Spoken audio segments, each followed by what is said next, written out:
In the midst of darkness, light shines through.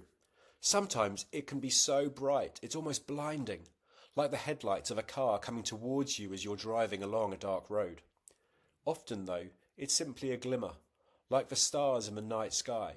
But that glimmer is enough to pierce the darkness. Around the world, there has been a lot of bad news this year. Disasters and division, conflicts and chaos. Watching, listening, or reading the news can feel pretty dark.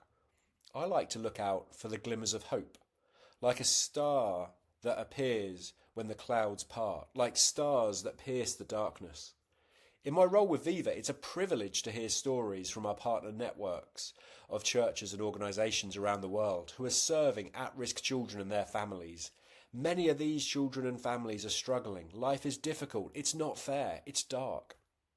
But every story of a child who is now safer, is now learning, is now thriving, is now heading towards a brighter future is a glimmer of hope.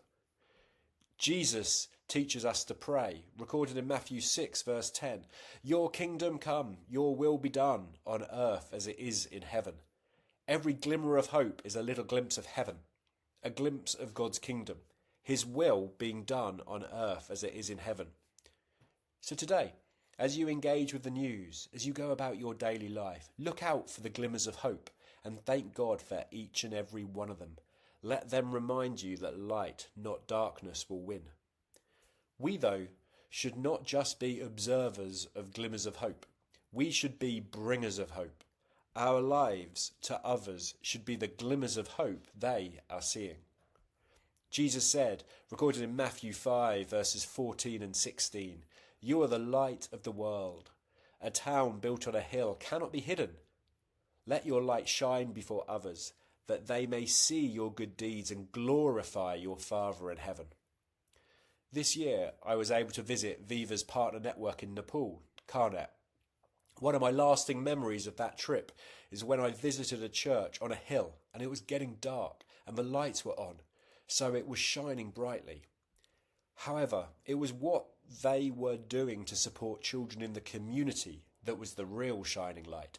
So much so that the community, who used to shun the church, are now extremely thankful for the church and its light shining so brightly before others. How can you be a light to those around you this week? Who do you know who's having a dark week? How can you bring them a glimmer of hope?